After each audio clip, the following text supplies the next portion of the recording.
I am pleased to be visiting this theater. I have always wanted to work here, said a disembodied voice, melting into a tall, handsome, blue-eyed man with black hair, a black tux suit, and a top hat. So am I, rather shortly chirped his partner in the act, a tall, goth-looking man with blue eyes and brown hair. The black-haired man took off his hat elegantly, and the brunette pulled out a rabbit from the hat. "No, Max, don't," said the black-haired man. The curtains fell, and Max pulled a hat from the rabbit. Touch exploded.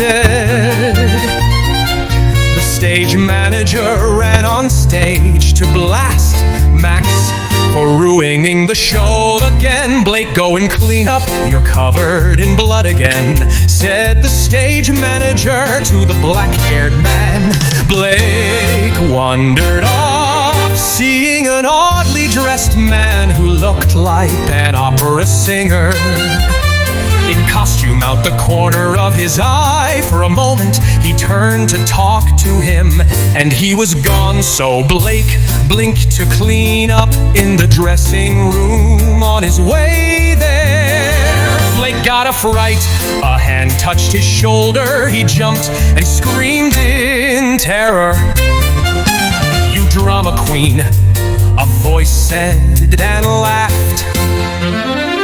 "Oh, it's only you," said the spooked Blake, slightly relieved. "Why are you so jumpy?" asked Blake's son, "Lance, Signor." "This place is haunted," said Blake. "Haunted? Why are you so scared of ghosts? You are a grim reaper," said Lance, who was one too. "I think I saw him," said Blake nervously. "Why didn't you take him in for processing?" asked Lance seriously. "I can't hide my corpse here. I don't know the place well enough," said Blake, who was equally as serious. Blake had to die to release his reaper's soul, and he usually hid his body when his soul was out of his body for safekeeping. "Let's find the ghost. I can take him in for processing," said Lance. "I have to change.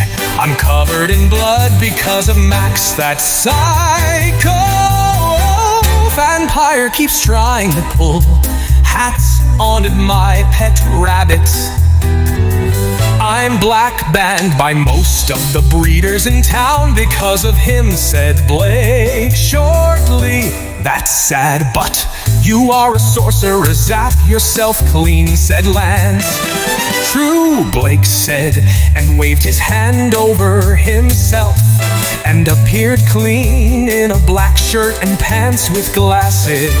"Were you in the audience?" asked Blake. "Yes," said Lance. "Let's go find your ghost.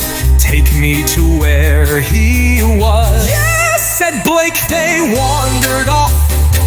"He was here, but he's gone," said Lance, sniffing the air where Blake saw the ghost. "Yes," said Blake, sniffing.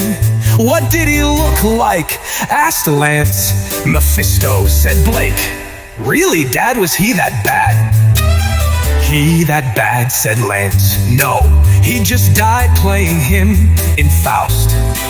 "That's an opera," Blake said. "So you know who he was," said Lance. "You don't know the Phantom of the Opera?" Blake chuckled. "Yeah, Gaston Lowe wrote it, and it was performed here as a musical yonks ago." "He is not real," said Lance. "No, not that one, Frederick Baker," said Blake. "Frederick Baker?" asked Lance, puzzled. "Federici, the Phantom of the Princess Theater," said Blake. "What's he?" Lance said. "Ricci Federici, he's called," Blake said, and sighed. "Call him Fred."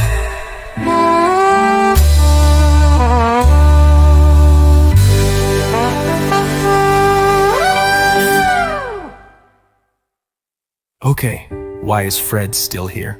asked Lance. "Don't know," said Blake. I smell him, he went this way, said Lance, using his Reaper's sense of smell. He smelt ghosts.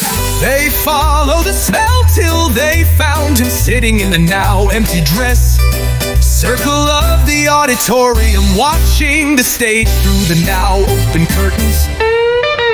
Hi, Fred, said Lance to the ghost, who was now in a smart Victorian-era suit. Fred looked nervous. Hello, Fred said nervously. Why are you here? Asked Blake. I was curious. What happened earlier, said Fred. Oh, my assistant in the magic act is always trying to pull hats out of rabbits. Blake said. Blake sitting down near the ghost, looking depressed.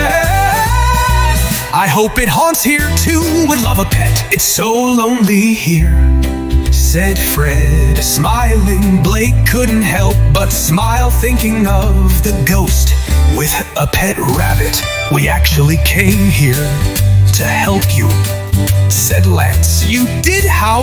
Asked Fred. We came to help you go to the other side, said Lance. What other side? I can roam the entire theater. I can show you to any room. Lost, said the ghost. Oh no, we're not lost, said Blake, laughing. You are. I am lost, asked Fred, puzzled.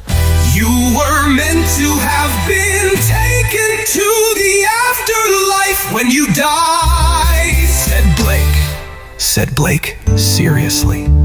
I thought so. I saw the Grim Reaper after I died. After I died, and I think I scared him off, said Fred, remembering his death. I see, and you were dressed as Mephisto, I suppose, said Blake. Yeah, said Fred. I think someone is in trouble, said Lance. Said Blake, the Reaper's king, frowning. Fred looked nervous. You are not in trouble, said Blake, trying to calm down the ghost. We are Reapers. We found you to take you to the afterlife. Well, he will, said Blake. Reapers, there are more of them. Fred, yeah, said Lance. I don't wanna go, said Fred, who loved haunting the theater. You have to go to the afterlife. You can't haunt this place of life, said Lance. It didn't take them long to convince him he'd be less lonely in the afterlife. And also telling him they could get him a pet rabbit helped a lot. Lance took him in for processing in the afterlife.